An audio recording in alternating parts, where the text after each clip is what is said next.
The government is trying to increase on skills of Ugandans by putting into implementation the BTVET Act following various complaints from the job market that most graduates are incompetent when it comes to job performance. This initiative through the Ministry of Education is aimed at balancing the levels of output from all sectors of the Education Ministry, because many of the students graduating from different higher education institutions are not representatives of their professional qualifications.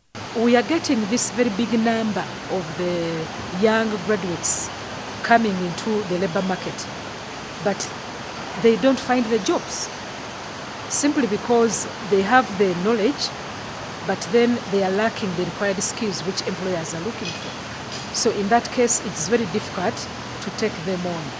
Then that also leaves us with a very big number of the educated youth who have the paper qualifications, but they are not in a position to be employed.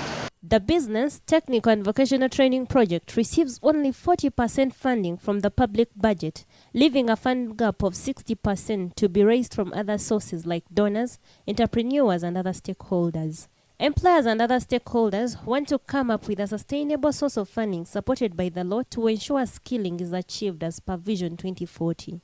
The Ministry of Education is only releasing 6% of its budget to financing vocational training, which is very, very minimal.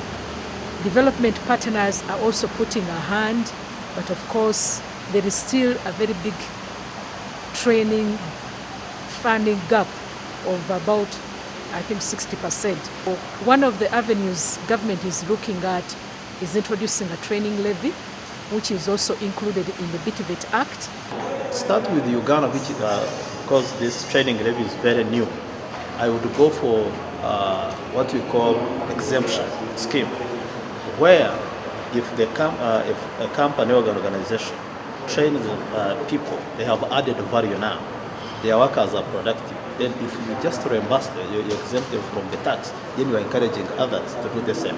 But I'd also want to suggest that we consider what we call sectoral based, because some sectors are ahead of others. But we need, of course, some cross-subsidization, because we are not going to only promote tourism or insurance because they are more developed than others. Though very beneficial to both employers and employees, the levy also raises questions on who must pay what much and who benefits the most. The BTVET strategic plan requires that the project receives 12% of the Ministry of Education's budget by the year 2022, so that they are empowered to train Ugandans to a level of having 80% of students who graduate employed or self-employed. Namaja Irene, Waswa Hassan, NBS Television, Business.